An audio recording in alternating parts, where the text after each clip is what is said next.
Hello, everyone. Welcome to the Skull Session Recruiting Podcast. I'm Marc Givler. Got Kevin Noon with me today. A lot going on right now. It's the kind of the calm before the storm, I guess you would say, but things are about to pick up in a huge way. Visits are really going to ramp up here next week when they come out of spring break. A lot of news kind of every day. We're adding new guys to the list. There's a couple of guys that we've been expecting to schedule a visit to Ohio State that have done so. There's been some interesting movement in some other areas where maybe we didn't expect it. So we're going to dive into a lot of that today. We're going to talk about three position groups that I think hold a lot of importance here in the next 6 weeks, especially, and have some urgency there in terms of Ohio State really kind of figuring out where they stand with guys, who to maybe keep pursuing. Maybe there's some guys they need to back off of, all that good stuff. And then we'll kind of get to maybe some of the other positions we don't talk about today. We'll try and get to those maybe at the end of the week and drop something on the weekend or something as we ramp up for, again, what's going to be a really big week of visits starting a week from today, starting next Tuesday. So with that, let's dive right in. Let's talk quarterback recruiting. Obviously, Buckeyes have their guy in 2025 with Tavian St. Clair. 2026 sees them with some irons in the fire. Less so now that Julian Lewis has reclassified in 2025. We can kind of put that one aside. But the Buckeyes are still in there for a lot of the top early quarterback prospects. Two of them have set unofficial visits this spring. Two guys who are in a little bit different situations with Ohio State right now. Jared Curtis getting up April 1st, and Will Griffin, Tampa Jesuits four-star prospect, top 100 player, is coming up on March 19th. These are return visits. Curtis came up in the fall for a game. Griffin camped last year, earned an offer. Both have offers from the Buckeyes. Kevin, we'll start with this. How important is it, given all the turmoil we saw January, February-ish on the offensive coordinator role, the quarterback's coach role, going through like three guys, a quarterback's coach in a couple of weeks, like kind of cycling through guys, arriving at Chip Kelly finally. How important is it to kind of get these guys back on campus and be like, hey, like crazy train has stopped? Yeah, and for those of you who are members at Buckeye Huddle, we really chronicled especially the Jared Curtis situation, because it looked like that was barreling toward a decision. And at that point, if that decision would have come prior to all of the uncertainty with Ohio State, I would have liked Ohio State's chances there. And then Ohio State moves on from Corey Dennis, and then we have about the 32 seconds that Bill O'Brien was the quarterback's coach, and then now to Chip Kelly. It's really important because it cannot be overstated enough that recruiting is a relationship business. And if you don't have a relationship with the coach that you're going to be working with the most, it's all well and good to say, well, Ryan Day is an assassin on the recruiting trail. Well, what you really need is to make sure that relationship is there with the position coach, because you're going to spend a lot more time with your position coach. So get these kids in front of Chip Kelly, get Chip Kelly in front of these kids. UCLA obviously has been able to go out and recruit nationally. When he was there, they go out into Michigan and recruit Dante Moore. Dante Moore now is at Oregon, but has Chip Kelly had this type of time around these kids at his previous stop? I'm not so sure that he has. So it's really important to be able to get them there, to be able to get them on campus. Oh, by the way, here's our receiver room. You see that big, tall stud over there? That's Jeremiah Smith. He will absolutely be here when you get here. So, yeah, buckle up, boys. It's very important, because it's a lot easier to sell a car when it's been seen versus when it's not been seen. Yeah, I think with Griffin, I think it timed up well. This is not a kid who's been looking to make a quick decision. He's been very kind of methodical. He's made a lot of visits. He's going to continue to make a lot of visits, at least into the summer. And so this was always kind of the expectation was he would get back up.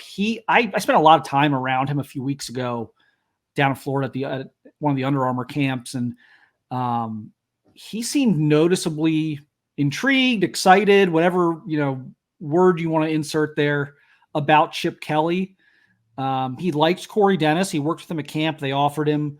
But I think Chip Kelly's experience as a play caller, as a guy who has a reputation of being very quarterback friendly and having explosive offenses, that really seemed to resonate with Will. And so when he texted me this morning, actually, and told me he was coming up March 19th, he kind of threw in there, I can't wait to meet Chip Kelly. So that's an interesting visit for me. Again, this will be a week from today. So that's an interesting situation for me to kind of monitor. I've never felt like I felt Ohio State's in the top few schools for Griffin. I've never really felt like, they're in the driver's seat or anything like that.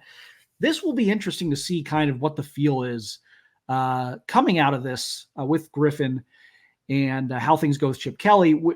As you alluded to with Jared Curtis, yes, was looking like a late January decision, and all signs were that was going to be Ohio State with Georgia running second. The Corey Dennis thing kind of spooked him, I think, and put him off of that. And then it looked like, well, if he's going to decide soon, it's going to be Georgia, because he never made it up to his scheduled visit to Ohio State. But I think cooler heads prevailed. He told me, he's like, I'm taking a step back. I'm reevaluating everything. I'm not committing soon. That's kind of been his theme here in talking to him the last couple of months, 6 to 8 weeks, I guess. So for Curtis, this, I think, is an opportunity, yes, to meet Chip Kelly, but to kind of reinforce that all the things that would have intrigued him about Ohio State 2 months ago are still in place. There's still great receivers. Ryan Day is still there with his quarterback track record. Now Chip Kelly's here. Like, this is an opportunity, I think, for Ohio State to be like, relax. Like, here's the changes we made. Here's why they're better. And, oh, by the way, all the other things you liked about Ohio State are still in place. Right. It's not like Corey Dennis took the facilities with him, took the Monarch machine away with him, or anything like that. All of that is still here. It's just a little bit of a difference in personnel. I'm sure that he's going to hear from all of the other schools about how it is, this offense that's in a state of flux. You don't know what it is you're going to be running. Ohio State is going to have to sit him down and be like, look, Ryan Day learned from Chip Kelly that we're not looking at something that's going to be structurally different. You're not coming in to run wing T at Ohio State. That is not what the situation is going to be. It's still going to be a very passer-friendly, big numbers type of offense with some tweaks that will maybe keep it from stalling down in the red zone and stalling on 3rd and short and 4th and short and some of the things along that nature. But yeah, Ohio State really has a great opportunity to be able to say all the things you loved about Ohio State more or less are still here. And, you thought you loved Corey Dennis. Just wait till you meet Chip Kelly. Yeah, I think that'll be a big thing. Griffin seemed a little more informed on Kelly's background than Curtis. Curtis is obviously kind of like a big SEC guy growing up in Tennessee, whereas Florida's kind of, no man's land. It's SEC, it's ACC, it's national. It's, Griffin seemed to have more of a grasp on Kelly's background. So Curtis will be playing catch up a little bit, but said he, did some surface level stuff on Kelly and, is impressed with what he's kind of researched. But so that'll be interesting part of these visits. But I think the timing here again was very good, just because there was a lot of chaos there for a few weeks. And if this becomes a thing where you don't get these guys back on campus, and like the last memory they have of Ohio State is like, oh yeah, they went through like 3 quarterbacks coaches in 3 weeks. And you don't get they go on all these other visits to other schools and you're not getting them back on campus. I think this is a really good opportunity to get these guys back on campus quickly after all the turnover. So that'll be a big storyline for me here the next few weeks as these visits take place. Again, Griffin's is next week. Curtis's is about 3 weeks, just maybe a little under 3 weeks. So that'll be interesting to me. But that's not the only interesting thing going on right now. One of the really interesting things to me right now is wide receiver recruiting. Ohio State, especially with Brian Hartline, has historically zeroed in on like 5 or 6 guys for 4 spots. And maybe Hartline loses one and he gets 3 that he wants, or 3 or 4 that he wants. And then one of the other ones, he either passes on or they go somewhere else once the first 3 or 4 commit. It's been a very predictable thing under Brian Hartline. So we're in a bit of a different spot right now. They seem to be in on like every top receiver in the country, like all like the top 10 receivers in the country seem to be listing Ohio State in some form or fashion right now. Many of them are visiting or have visited.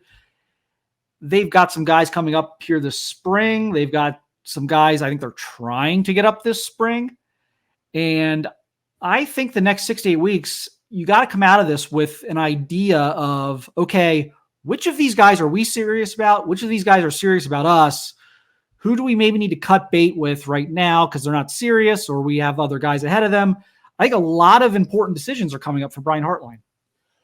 Right. You can't just sit there and say, I tell the old story of when Walt Harris was Ohio State's quarterback coach, and we're getting back into some of the olden days there, and he had 4 quarterbacks on the board. It's like, I'll take the first 2 who commit.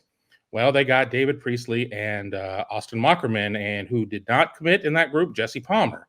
Hindsight is, great for vision of being able to look back and say, well, that didn't work. But you can't be all willy-nilly, loosey-goosey. It's like, well, we're going to recruit all 10 of you all the way through. You've got to make some decisions. If kids are going to cut things down, you can cut things down too. Ohio State does have one in hand already with Evan Boggs, and he's rocketing up some lists right now in terms of where he ranks nationally. But you see guys like Jamie French and where Ohio State has been there, and you got to like Ohio State's chances there. But every time I look, another major national receiver mentions Ohio State in the list, and that really shouldn't come as a surprise, just based on what Ohio State has been, not only on the college field. We're going to sit there here in April and see Marvin Harrison Jr. go as a top 5 pick, top 4 pick. Once again, I think that the next year's draft is going to be very friendly as well for what Ohio State has there with Emeka Egbuka.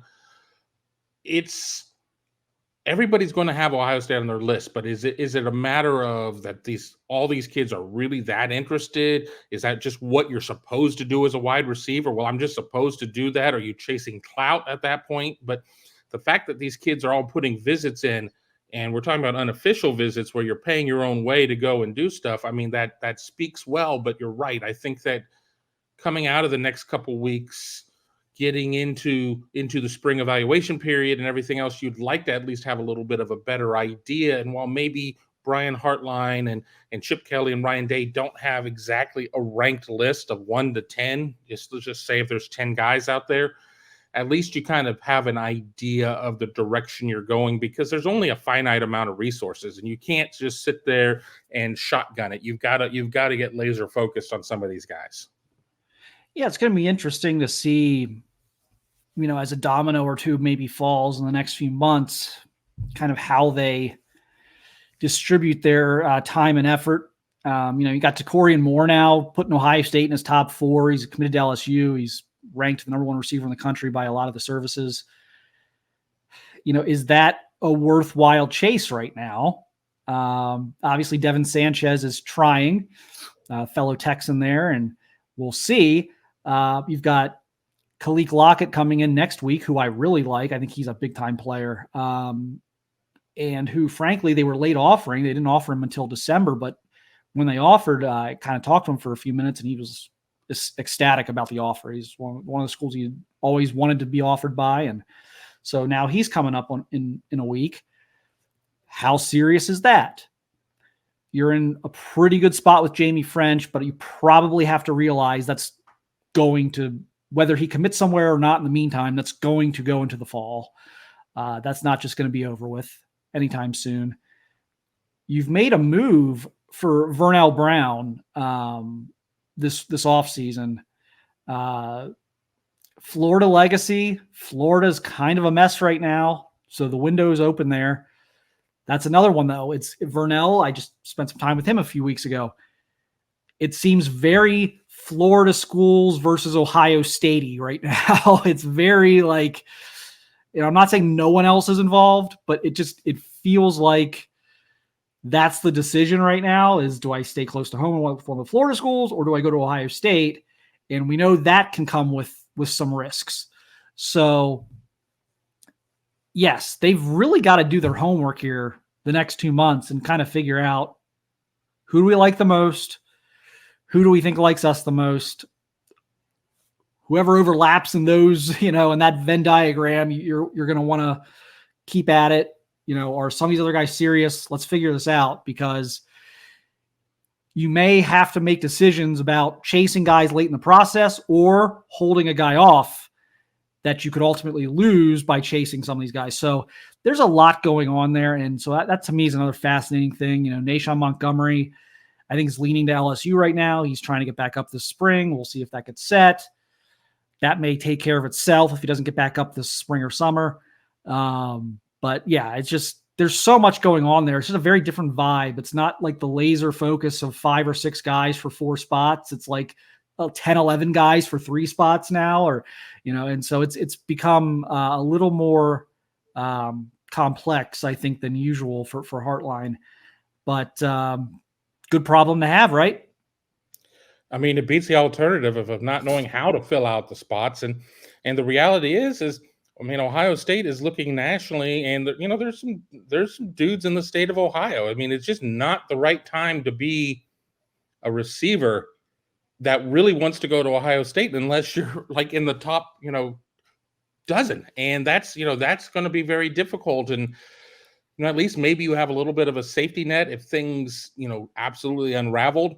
But we've not seen that under Brian Hartline and Keenan Bailey before he moved over to tight ends. I mean, they have really been able to lock their classes down, and I'm going to be interested, keeping track for the entirety of the recruiting cycle, because there's not going to be a quick fix. You're not going to have 4 guys committed, in my opinion, by May 1. That's just not how this is going to be. And not every national top 50 type of kid is going to be the same. We talk about a lot of these national top 50 kids wanting to be December decisions or whatever, but I just think that a lot of these are going to go into the late innings. It's just the way that they're shaping up. Yeah, so that'll be something to watch here again the next 2 months as visits happen, and I think we'll see Ohio State start shaping its receiver board a little more, definitively. Another spot, and hey, I know the PTSD here, so I'm not going to. I'm going to try not to overpromise, but they've got a lot of really good options at defensive end right now. Guys, I believe they lead for. Several of them are either have been on campus already this winter or will be on campus this spring, or both. How do you see this kind of playing out right now? So Justin Hill, well, okay, so you got Zahir Mathis. So you got 1. Would they take like 5? I think they would if Justin Hill's one of the 5 and they can kind of sell him as like the hybrid, and then you take 4. Do you think they would take that many, and can they get to that with guys they want? Well, I don't think every end is the same type. And there was, when I started in this business, we had 2 choices. You were a strong side defensive end or a weak side defensive end. And really, what the hell was that? Because everybody kind of identifies things differently, whether or not, the tight end's on this. I mean, it does.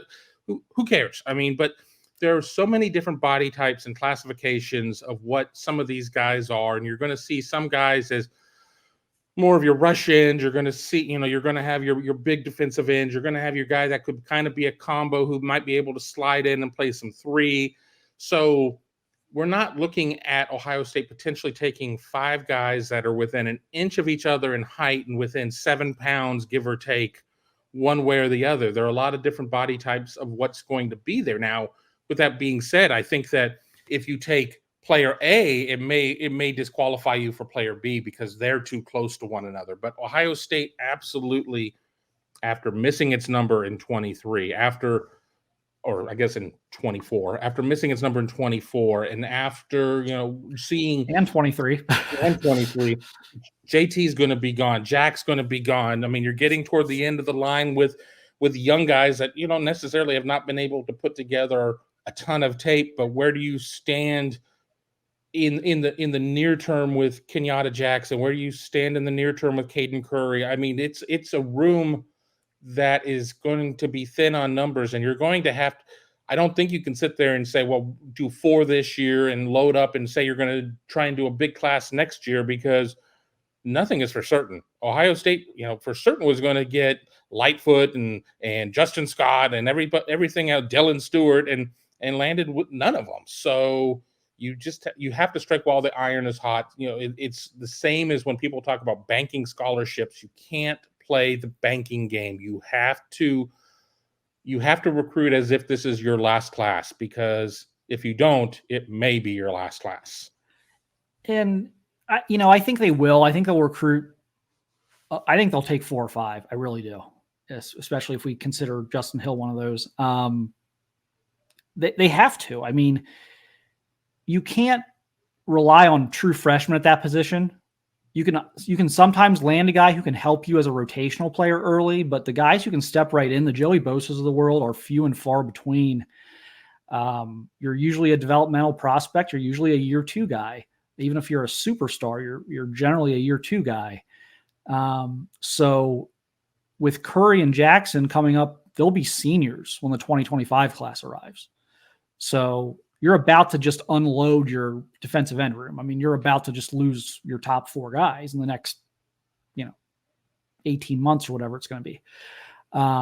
So they really need to replenish it. So here, I've got them leading right now. I'll go in order of confidence. Most confident to least confident, but I would say confidence is pretty high on all these guys. I've got them leading for Justin Hill. I just spent time with Justin Thursday, spent a long time with Justin. Check out that interview on either BuckeyeHuddle.com or BuckeyeHuddle.com/YouTube or YouTube.com/BuckeyeHuddle. That's the second week in a row I did that. Must be getting dementia here in my old age. So I feel very confident that Ohio State is in the driver's seat with Justin Hill. I feel very confident Ohio State's in the driver's seat with London Merritt. I feel relatively confident that Ohio State's in the driver's seat with Marion Dye. Now they've offered Damian Shanklin, and that's kind of the dream offer. Now, I do not think they lead today for Damian Shanklin. I think they've got a little bit of work to do, a little bit of ground to make up on Notre Dame, who offered him earlier, has been on him the longest, Indiana kid. But as I said on our board earlier, I would bet every possession I own that Damian Shanklin ends up at one of Ohio State or Notre Dame. I would take those two against the field for put all my chips on one of those 2 schools for Shanklin. So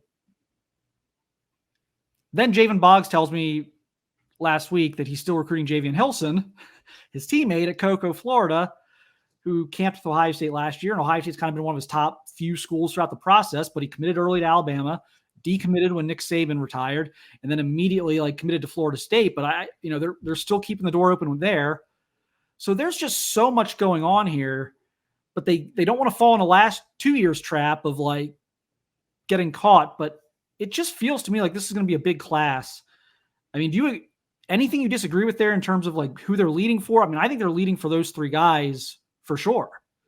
Right. And just to get to Shanklin, I was sitting in the lobby of the Woody when Shanklin and his guardian showed up. I think there was a coach or something.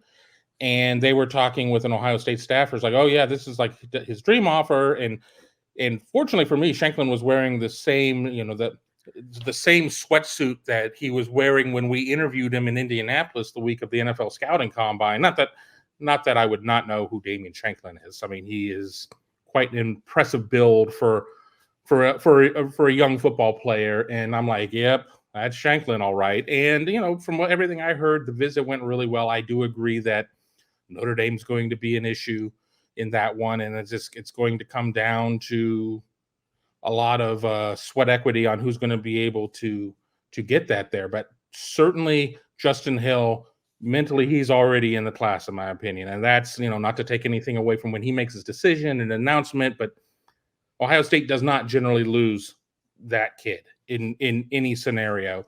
London Merritt, now that he's putting on the blue and white of IMG, I'm always a little bit gun shy when it comes to IMG. And it's not saying that IMG does anything to push kids away from Ohio State. It doesn't. It's just that Ohio State, we played this game before, and Ohio State has sat in good position with IMG kids and distance and everything else, but it's not like he's gone that much further south. He went from suburban Atlanta to Bradenton, Florida.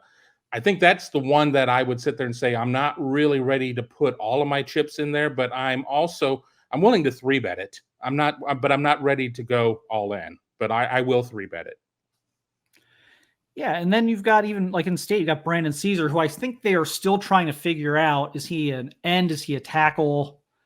And so you still have him in this mix too. Again, I think this is a big few weeks. You're going to get some of these guys on campus. You're going to get all of them on campus in June for an official. So that's, 2.5 months out till that starts. But this is going to be key. And again, I feel really good about the three I just mentioned. I think they can't. I'm not saying they can't win for Shanklin. I think Notre Dame, I don't think one day, one visit, one offer flips the script on, the 6 month or so head start Notre Dame got here. And so I think it's going to be those two. Justin Hill is going to announce in July. So when he doesn't commit in the next month, don't be in the comments here. You said they're getting Justin Hill. He was your top confident. He's committing in July. His birthday's at the beginning of the month. His mom's birthday's at the end of the month. So he's got like 2 dates. He can kind of, like, if he needs a little extra time, he can switch it to the later one.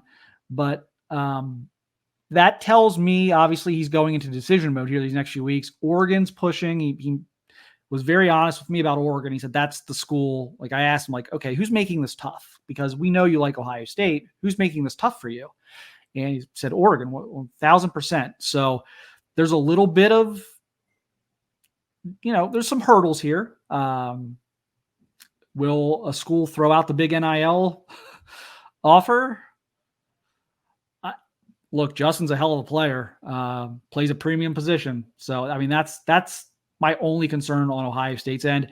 Everything else, and I think the Laurinaitis thing was huge. We can kind of go over that again. Just, he's been Hill's primary, and Jim Knowles has been involved, and Tim Walton's been involved. But I think keeping Laurinaitis is another win here. We talked about that with TJ Alford a few weeks ago. Now I'm saying it with Justin Hill. And so I think, again, that's my highest confidence guy. So, again, what do you do here? How long are you chasing a Javian Hilson? They just offered they've offered a couple guys recently. They're bringing in Landon Rink. Now, Rink might be a defensive tackle. So that's kind of the other part of this is, yes, you're doing well for all these other guys, but so Landon Rink comes in next week. What do you do with that? He probably wants to play end just because everyone wants to play outside.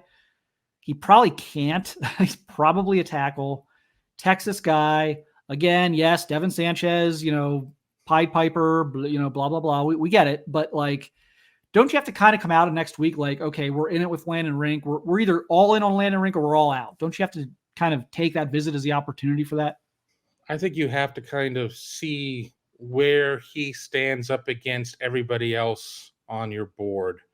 I think Ohio State needs to make sure that it doesn't get into a situation of where it has to really kind of pull one out of the rabbit out of the hat with a Dominic Kirks at the end of the year when you talk about Brandon Caesar or somebody like that. I think you have to make sure that you know where you kind of stand there. But if Ohio State truly is sitting where we feel with Hill and with Merritt, it does make it, I think, a little bit easier. And I think, and if you also sit there and you look at the state of Indiana and you're like, well, Ohio State is going to land Shanklin and or Dye. I mean, one of those two. If they, at that point, you have four. If you say one Indiana guy, you've got Zahir Mathis, you get Justin Hill, and you get London Merritt, you're at four at that point. I think at that point, you have a little bit of a better opportunity to swing for the fences and see what you can get. But Ohio State is sadly in defensive line recruiting only had warning track power when it comes to making decisions or getting decisions in their favor very late in the game. But when it comes to a Rank or to Hilson or somebody like that, I think that you just have to kind of see. And I think you keep those plates in the air, but I don't think you can put a ton behind them unless you know that it's going to bear fruit at the end. And I don't think we know on these kids. Yeah, and like they just offered Hayden Low out of Oaks Christian in California. And so it's like they're still, they haven't really zeroed in. I mean, they have, but they're still like throwing some offers out there, which I found interesting. I was told that Low would have really liked to have this offer sooner. I don't know if it's too late now. West Coast kid, probably never too late for California kids. Just get them on the campus at some point and knock the socks off on the official. And with USC and UCLA in the Big Ten now, probably makes things a little bit easier. But I wouldn't get hopes up there yet. I was told this probably needed to happen a little bit longer ago for a realistic chance, but they're still out there like doing that. So there's also, you never know how things are going to go in the spring. They're going to offer some guys in May, maybe not on the defensive line, but just generally speaking now, they're going to offer some guys in May at spring evaluation period or late April. And we're going to be like, oh boy, like, what does this mean? What does it mean about the 5-star kid they're recruiting? What does it mean about the Ohio kid they're trying to get? What does it mean about whoever? And so I think just kind of laying the framework there of like, this is kind of like my last like thought of this is, despite everything we've just said for 30 minutes, expect new offers late April into May, and don't be surprised by them. Don't read too much into them, but just know like they're going to get on the road. They're going to spend, the better part of a month on the road and in person and evaluating kids. And so we're going to see some new stuff shake this up. But I think right now with the spring period we're talking about today, I think defensive line, specifically end, and wide receiver are the two where there's an abundance of tremendous prospects, and it's just about whittling this down to what's realistic. Right. I mean, and it's different situations in certain regards, because receiver, it's just a matter of that there isn't this consensus top group in it. And then at defensive end, it's a matter of you just got to restock the room, and you're going to have to cast a wide net. And while we can sit there and say we very easily get to 4, and we think that maybe they could get to 5 if it's the right 5, but we could go back 365 days ago and find a similar show and feel like we knew what the defensive line room might look like at that point. And lo and behold, it blew up in the wrong way. I mean, of course, retaining Edric Houston's commitment and getting him on campus is worth a lot of points. But so I think it's a little bit different when you look at each, just based on receivers stacked year after year after year. And defensive end kind of needs to, get its footing back, because it just has not been as successful as you would expect under somebody like Larry Johnson, who almost unilaterally has the title of the GOAT, greatest of all time defensive line coach in the college game. And we know, and let's see what Larry's 2-year contract does. Let's see if that slows down any of the negative recruiting. Spoiler alert, it won't. But at least now he's got a 2-year deal versus a 1-year deal. Yeah, I'm sure that'll be part of a lot of conversations this spring as these kids visit. Final thought here on defensive line is the one good thing about this year is I think Ohio, look, we're not predicting it's going to blow up on them again. So I don't want to end on like the sour note that, it's going to blow up again. I actually don't. I do think, at risk of becoming the boy who cried wolf, I do think people are going to be very, very happy with their defensive end class come December. But one thing they have going for them a little bit this year that they maybe didn't as much the last 2 years, the last 3 years, really, even when they closed well, but especially the blow-ups the last few years, they should have a pretty good idea relatively early. Like, you've had London Merritt on campus a million times. He's going to decide before his senior season, or he wants to. You've had Justin Hill on campus a million times. He's going to decide in July. You've got Mathis committed. And it would appear Marion Dye is not going to be a fall decision either. It would appear Marion Dye is probably going to decide in June, July. So I don't think they can play the we were blindsided by Mateo Uyunglele. We were blindsided by Damon Wilson. Like, I don't think they can play that. I think they will have a very good idea by the middle of July whether they've got a full defensive end class or whether they've, once again got to, really scramble. So I think the early decisions are going to go in Ohio State's favor. And I think I'm predicting this will be less stressful. I'm not saying it's going to be completely devoid of any stress at all. It's never that way. Schools aren't going to stop recruiting London Merritt, even if he committed tomorrow. But I don't see this playing out in a way where they're scrambling in the fall. I think the early decisions go their way, and we'll be sitting here around the 4th of July, maybe the middle of July, and saying, boy, they're in really good shape here. Not necessarily that they're done, but they're in really good shape here. They've got most of what they want, and now it's maybe finding one more guy, best available, or maybe a star chasing a kid late. I mean, I don't think we're going to be in the same situation we've been in the last few years where everything seems to come down to the last few months of the cycle and how are they going to piece this together? I think one of the things that Ohio State has to do is make sure if it gets into that situation, which I agree it will, I think that that's the case, that Ohio State will be sitting with 4 or whatever. But the point is that I think that you have to make sure that you have your alternate plan ready just in case. And so often we like to say, oh, plan B or whatever. And there's such a negative connotation when it comes to plan B. Well, the kid wasn't good enough to be plan A. That's not necessarily the case. When you're recruiting the vast majority of your class out of the top 200 high school players nationally, 250, whatever, they're just going to be kids that aren't going to be part of the 250. So Ohio State's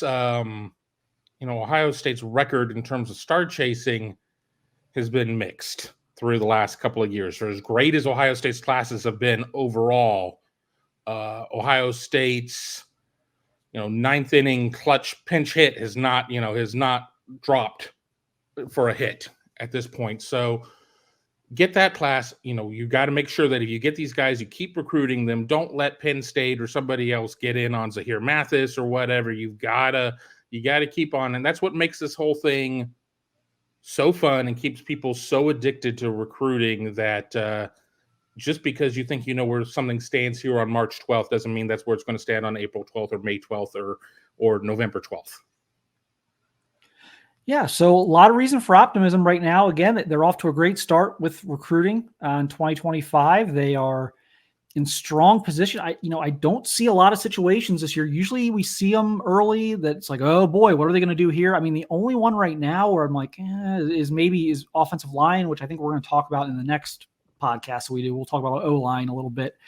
That's the only one where I'm well, I don't see an abundance of national options, and the state maybe isn't producing a ton of guys at that position this year, although they are in 26.